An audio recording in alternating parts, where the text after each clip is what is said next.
출애굽기 3장부터 5장까지 내용을 분석하고 요약하겠습니다. 그럼 3장 분석 내용입니다. 이 출애굽기 3장은 모세의 소명과 하나님과의 만남을 다루고 있으며 각 절을 중심으로 내용을 분석하고 설명하겠습니다. 1절부터 6절까지 하나님과의 만남. 모세가 미디안에서 양을 치고 있을 때 호렙산에서 불타는 떨기나무를 발견합니다. 이 장면은 하나님이 모세에게 임재하시는 순간을 상징합니다. 떨기나무가 불에 타고 있으나 타지 않는 모습은 하나님의 신성한 속성을 나타내며 모세는 이를 보고 가까이 다가갑니다. 하나님은 모세의 이름을 부르며 그에게 신을 벗으라고 명령합니다. 이는 하나님의 거룩함을 강조하며 모세가 하나님 앞에서 경외심을 가져야 함을 의미합니다.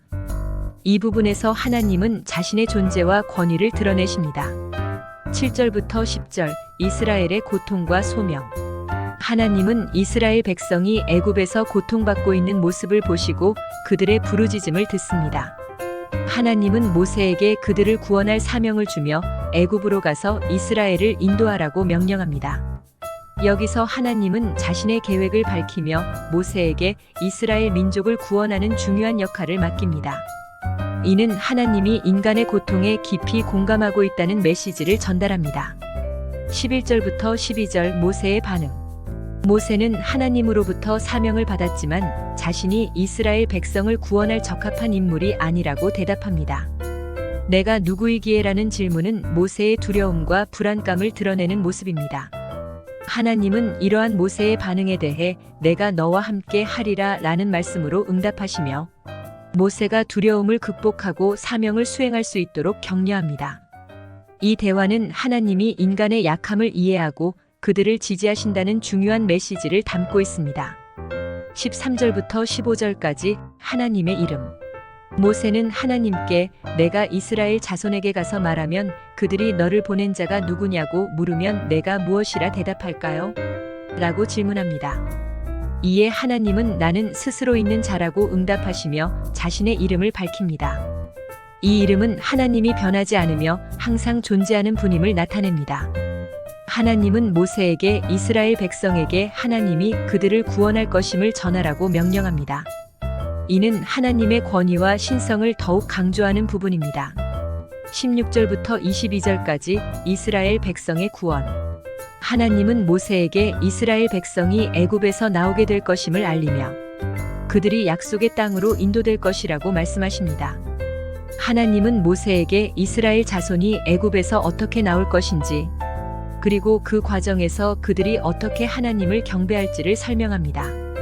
이는 하나님이 이스라엘 백성을 향한 구원의 계획을 가지고 있음을 분명히 하며 모세가 그 계획의 일부분이 될 것임을 강조합니다. 이상 3장의 내용을 종합합니다.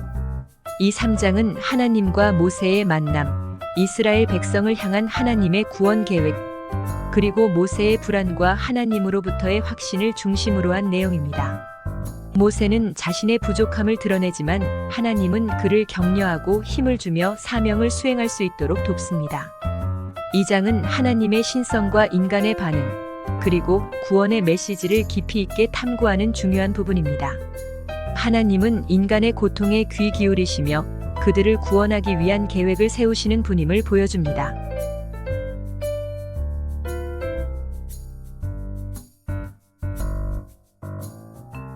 다음은 출애굽기 4장 내용을 분석합니다. 출애굽기 4장은 모세의 불안과 하나님이 주신 사명에 대한 준비 과정을 다루고 있습니다. 이 장은 모세의 의심, 하나님이 주시는 이적, 그리고 모세의 가족과의 관계를 통해 하나님의 계획이 어떻게 진행되는지를 보여줍니다. 1절부터 5절까지 모세의 의심과 하나님이 주시는 이적. 모세는 하나님께서 자신을 애굽에 보내는 것에 대해 의심하며 그들이 나를 믿지 않을 것입니다라고 말합니다. 이에 하나님은 모세에게 지팡이를 땅에 던지라고 명령하시고 지팡이가 뱀이 되는 이적을 보여줍니다. 또한 손을 품에 넣었다가 빼면 나병에 걸린 것처럼 변하는 이적도 보여주십니다. 이러한 이적들은 모세가 하나님의 사자로서 사람들에게 신뢰를 얻을 수 있도록 돕기 위한 것입니다. 하나님은 이적을 통해 자신의 권능을 드러내시고 모세가 그 권능을 통해 이스라엘 백성을 구원할 수 있도록 준비시키고 있습니다. 6절부터 9절 추가적인 이적과 모세의 불안. 하나님은 모세에게 손을 다시 품에 넣어보라고 하시며 손이 치유되는 이적을 다시 한번 보여주십니다. 또한 하나님은 모세에게 이스라엘 백성에게 이적을 보여주라고 하시며 그들이 믿을 것이라고 말씀하십니다. 그러나 모세는 여전히 나는 말을 잘 못합니다라며 자신의 불안과 부족함을 드러냅니다. 하나님은 이러한 모세의 두려움을 이해하시고 그가 사람들에게 말할 수 있도록 돕겠다고 약속하십니다. 이 구절은 하나님이 우리의 약함을 이해하고 그 약함 속에서도 사명을 수행할 수 있도록 도와주시는 분임을 강조합니다. 10절부터 12절 모세의 변명과 하나님의 응답. 모세는 계속해서 자신의 언어 능력에 대한 두려움을 표현합니다. 그는 나는 입이 뻣뻣하고 혀가 둔합니다라고 말하며 하나님께서 맡기신 사명에 대한 불안감을 토로합니다. 하나님은 모세에게 누가 사람의 입을 만들었냐고 말씀하시며 그가 모세의 언어 능력을 회복시켜 줄 것임을 약속하십니다.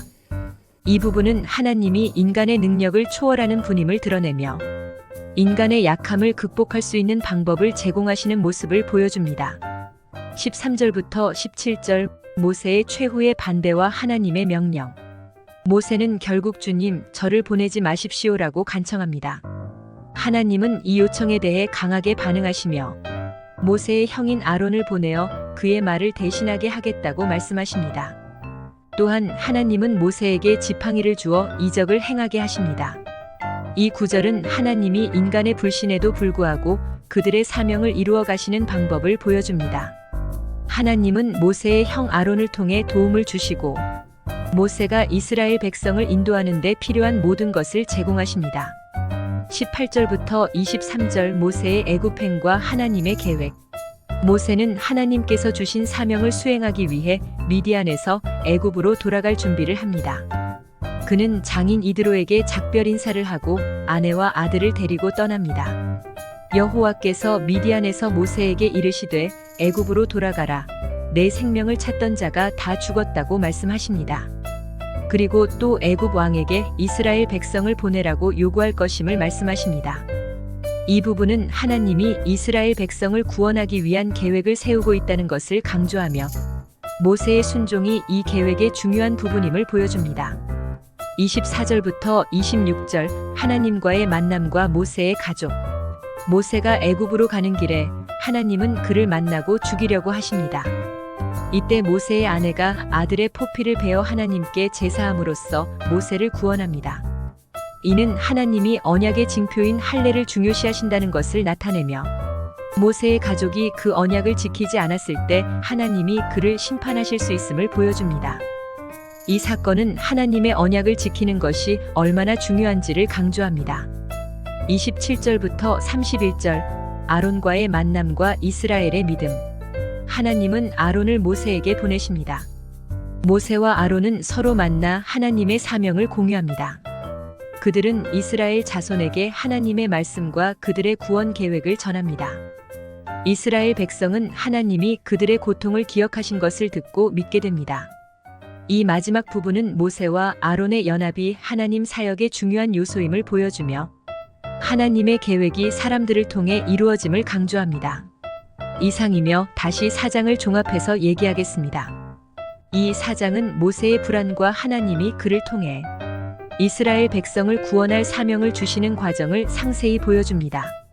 모세는 여러 번 자신의 부족함을 강조하지만 하나님은 그에게 힘과 이적을 주어 사명을 수행하게 하십니다. 이는 하나님이 우리의 약함 속에서도 일하시는 분임을 보여줍니다. 또한 하나님은 모세의 형 아론을 통해 그를 지원하며 모세가 가족과의 관계에서도 언약을 지키는 것이 얼마나 중요한지를 깨닫게 하십니다. 이 장은 하나님과 인간의 관계, 그리고 하나님의 구원 계획이 어떻게 이루어지는지를 깊이 탐구하는 중요한 부분입니다.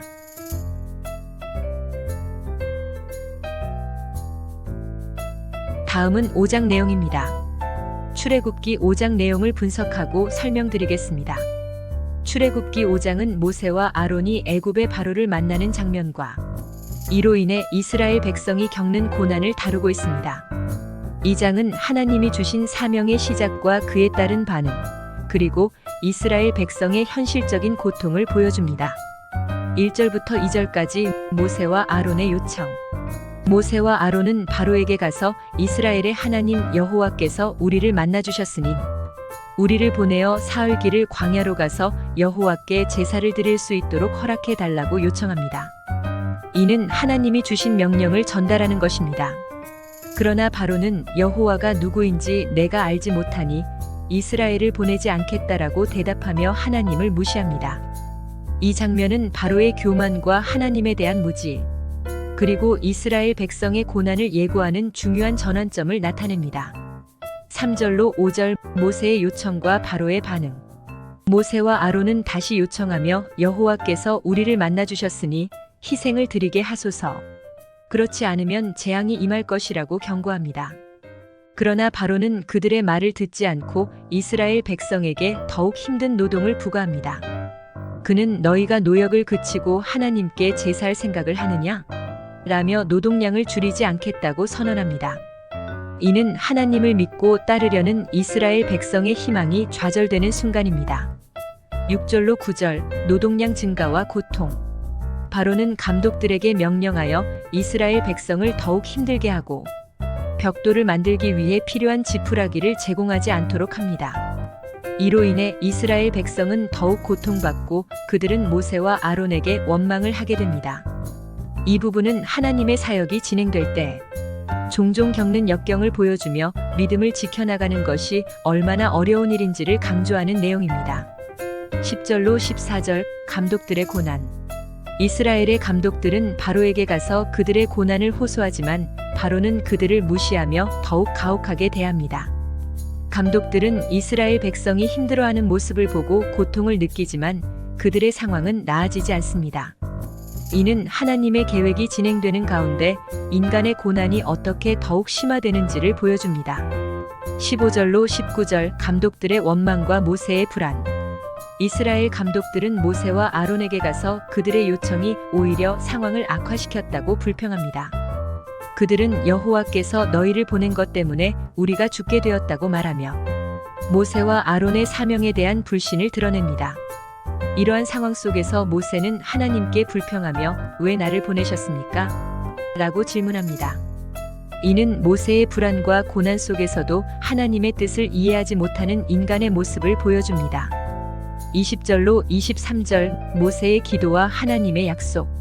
모세는 하나님께 자신의 고난과 이스라엘 백성의 고통을 호소합니다. 그는 하나님께서 약속하신 구원의 계획이 실현되지 않고 있다고 불평합니다. 그러나 하나님은 모세에게 자신의 언약을 기억하신다고 약속하십니다.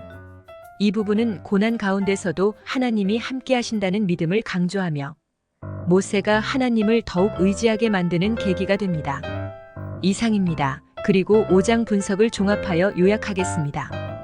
이 출애굽기 5장은 모세와 아론이 바로를 만나 이스라엘 백성을 구원하기 위한 첫 단계를 시작하는 장면을 그리고 있습니다. 그러나 그들의 요청은 오히려 고난을 증가시키는 결과를 낳으며 이스라엘 백성은 더욱 힘든 상황에 처하게 됩니다.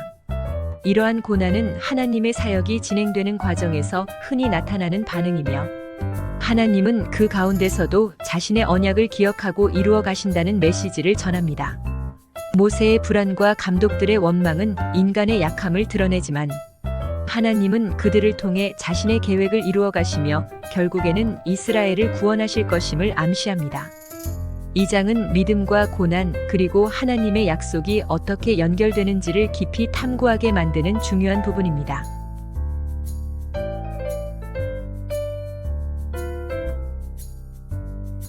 지금까지 출애굽 3장부터 5장까지의 분석과 요약을 마칩니다. 감사합니다.